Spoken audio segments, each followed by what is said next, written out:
Saluti da Heavy Metal Heaven. Oggi ospitiamo un progetto americano interessante sulla carta, ma che nella pratica pecca troppo di ridondanza e di aderenza ai canoni del metalcore melodico.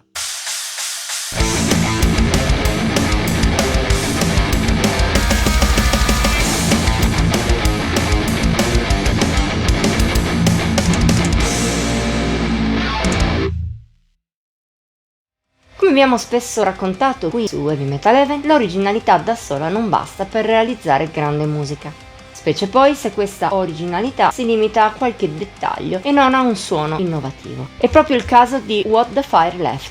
One man band di Aspen, musicista statunitense coinvolto anche in due progetti ospitati in passato, ossia Abyssius e Laang, ha esordito con un EP omonimo lo scorso 13 marzo. Al suo interno il genere scelto vorrebbe essere, per dichiarazione esplicita, un crust punk con l'addizione di un violoncello.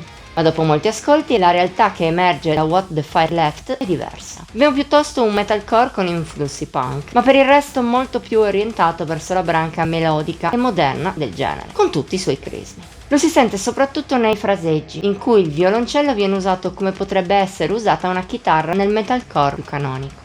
Il suo suono solo a tratti emerge nel mix e rappresenta qualcosa di diverso, mentre più spesso si confonde proprio con la chitarra. La sua presenza non dà insomma quel tocco in più che uno strumento simile potrebbe portare all'interno di uno stile, per il resto senza grossi spunti di personalità.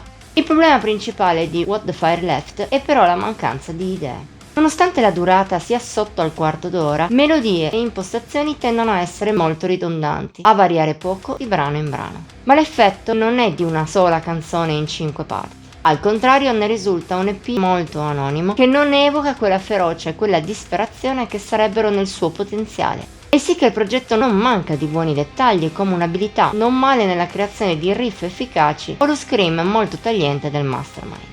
Ma la ripetitività estrema di almeno 4 brani su 5 in scaletta smorza il loro possibile impatto.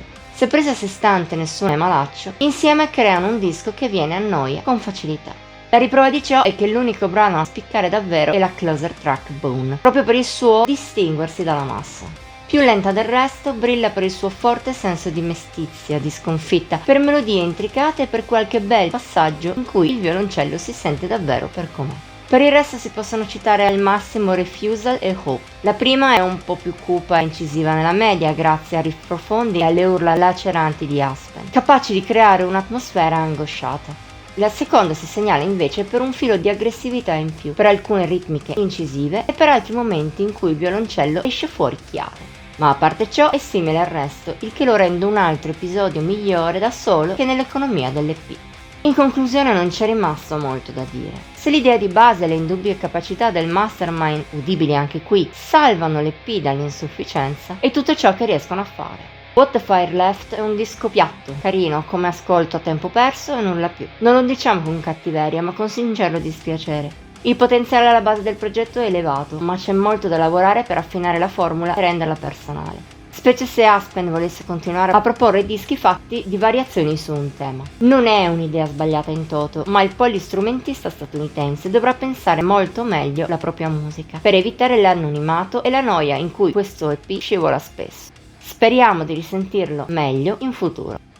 Voto di Heavy Metal Heaven 61 sul massimo di 80 per gli EP. Per oggi chiudiamo qui. Se ti è piaciuta la video recensione puoi mettere like, condividerla e commentarla. Ti invitiamo inoltre a iscriverti al nostro canale e ad attivare la campanella delle notifiche per rimanere sempre al passo con i contenuti che pubblichiamo ogni settimana. Infine siamo anche su Facebook, Instagram e Pinterest. Puoi trovarci ai link in descrizione. Ci vediamo la prossima volta!